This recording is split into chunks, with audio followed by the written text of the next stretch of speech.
Bonjour à tous, alors pendant le confinement, on s'occupe ensemble et aujourd'hui je vous propose de réaliser des bombes effervescentes pour le bain. Allez, c'est parti!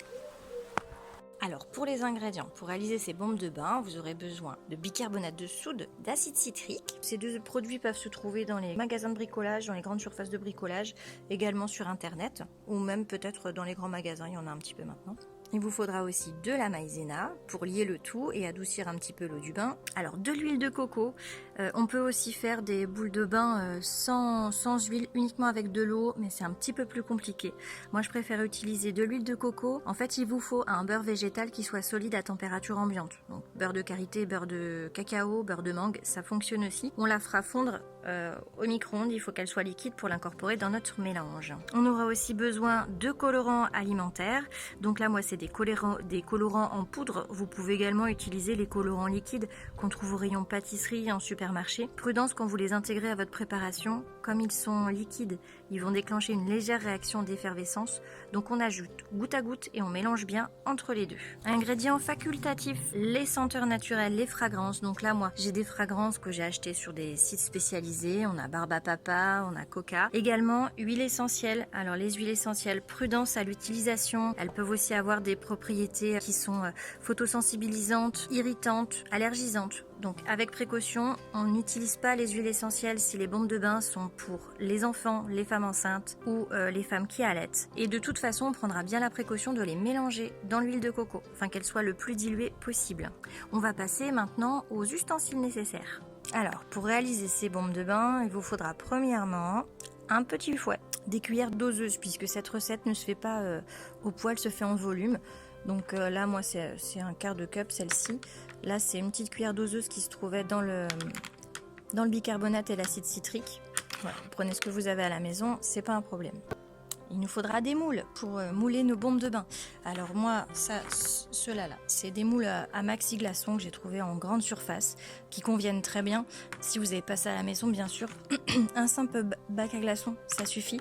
Ce qu'il faut, c'est que votre moule soit rigide, parce qu'on va vraiment tasser la préparation. Donc les moules en silicone, par exemple, c'est pas pratique. Il faut vraiment quelque chose de rigide.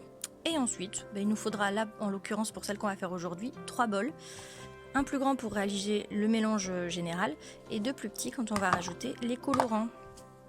Bon, on va passer à la recette.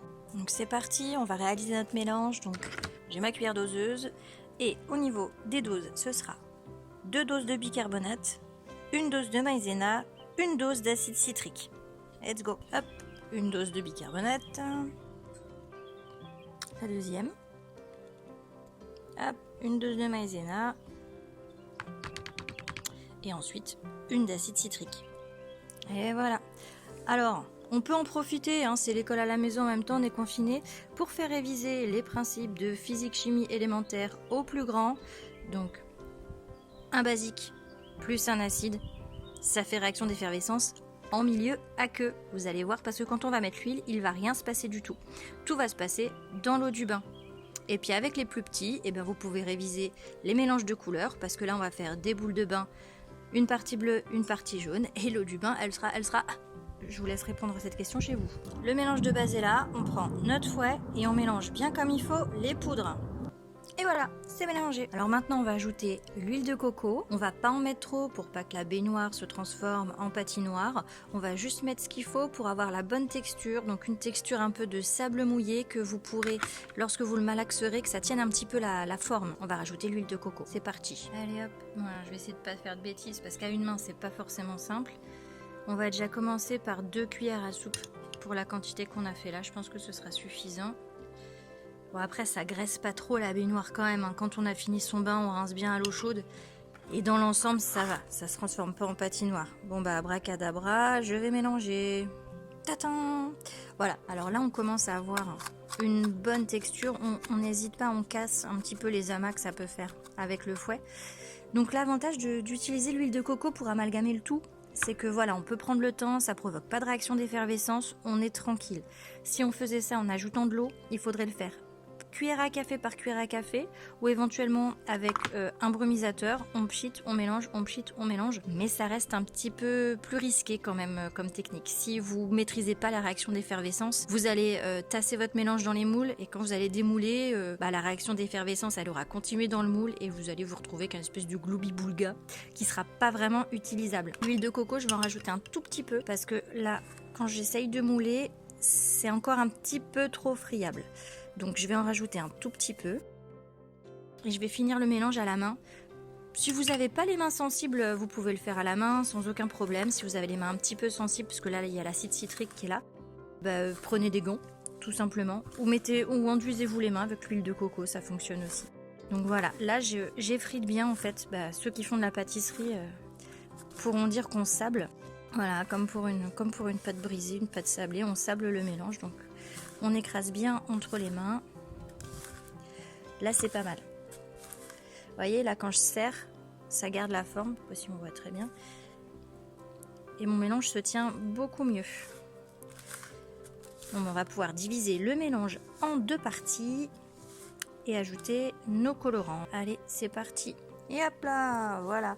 Donc là, on a nos 2 mélanges. Donc j'ai divisé en 2 parties. Je vais ajouter les colorants. Alors, ne vous inquiétez pas, ma boule de bain va être un petit peu palote parce que ces colorants en poudre, ils réagissent quand ils sont plongés dans l'eau. Donc là, pour l'instant, je ne vais pas en mettre beaucoup. La boule de bain va être un petit peu pâle, mais lorsqu'elle sera plongée dans l'eau, c'est là que les couleurs vont vraiment apparaître et c'est très très colorant. Bon, on va mettre petit peu par petit peu et c'est parti. Alors voilà pour le bleu. J'en mets pas beaucoup. Même chose pour le jaune. Hop. Et là, on va avoir déjà une bonne coloration dans l'eau du bain. Je vous montrerai tout à l'heure. J'en ai fait d'avance. Bon on va mélanger tout ça. Et voilà. Donc là, c'est mélangé. Comme vous le voyez, hein, c'est plutôt pâle. Je sais pas si la mise au point se fait bien. C'est plutôt pâle. C'est donc à cause des colorants en poudre. Vous, si vous faites ça à la maison avec du colorant liquide, ce sera pas le cas. Mais juste pour vous montrer. J'ai ici un petit pulvérisateur. Oui, c'est un jouet. Et quand on a des enfants et pas de pulvérisateur, on fait comme on peut. Regardez, je vais pulvériser un petit peu. Voilà, tout de suite. Bon, alors par contre, ça c'est pour vous montrer aussi si vous faites avec de l'eau à la maison. Comme ça qu'il faut faire. On mélange tout de suite, on en met petit à petit et comme ça casse la réaction d'effervescence. Donc vous voyez, ça colore tout de suite. Ouh, voilà. Et voilà, on a fini. On va passer à l'étape du moulage. Et voilà. Avec notre petite cuillère, on va tasser tranquillement dans le moule à glaçons. Donc couche par couche, on met une petite cuillère, on tasse, on remet. Après, vous pouvez alterner les couleurs, faire du moitié-moitié, faire juste du bleu, juste du jaune, comme vous voulez. Et pour le moule à glaçons, c'est la même chose. Allez, go. Je sais pas si je vais y arriver à une main. Hop. Hop. Ah oui, alors les colorants alimentaires, ça tache les doigts. Hein, donc si vous voulez pas avoir les doigts bleus ou jaunes ou rouges, ce que vous voulez, mettez des gants. Après, ça reste des colorants alimentaires, ça ne tache pas la baignoire. Par contre, je précise, j'avais des craintes au départ, hein, mais non, ça ne tache pas du tout la baignoire. Donc là, voilà, je mets un petit peu et je tasse bien fortement. C'est très important de tasser fort, c'est ça qui va faire que votre boule de bain, elle va bien tenir. Si au démoulage, y a un accident et que ça devient de la poudre, c'est pas grave, ça m'est déjà arrivé plein de fois. La poudre, je la garde, je la récupère dans un sac congélation et au moment du bain, on verse cette poudre-là dans l'eau du bain. Ça fise moins longtemps, c'est moins effervescent, mais ça colore quand même, c'est quand même rigolo et ça plaît quand même aux enfants. Voilà, là, j'ai bien tassé. Je vais en remettre un tout petit peu pour arriver vraiment à ras. Et une fois qu'on a fait ça, avec toute notre quantité, ça va au frigo. Hop. Bon, je vais faire le reste et on se retrouve juste après. Et voilà, j'ai terminé. Donc j'ai bien tout tassé dans les moules à glaçons, dans mon moule maxi glaçons. Donc avec la quantité qu'on a fait ensemble, vous voyez, moi j'ai fait 6 petits glaçons, plus un gros moule. Bon après, à voir, hein, dans l'eau du bain, je pense que vu la quantité de colorant que j'ai mis... un glaçon suffira certainement. Donc on va mettre tout ça au frigo et ensuite on se retrouve pour que je vous montre ce que ça donne quand on démoule. A tout de suite. Et voilà ce que ça donne après 2 heures au frais. On démoule et voilà. Bon alors bien sûr, hein, je vous cache pas, j'en ai fait une bonne quantité. Là on en a avec du colorant rouge barbe à papa et puis voilà, il y a ceux qu'on a fait tout à l'heure. Allez, on teste en conditions réelles? Au bain.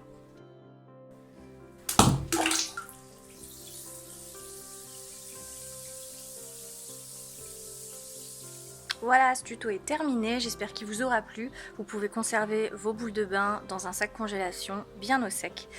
Je vous souhaite une très bonne journée, bon confinement, on s'occupe comme on peut, mais surtout on reste chez soi. À bientôt.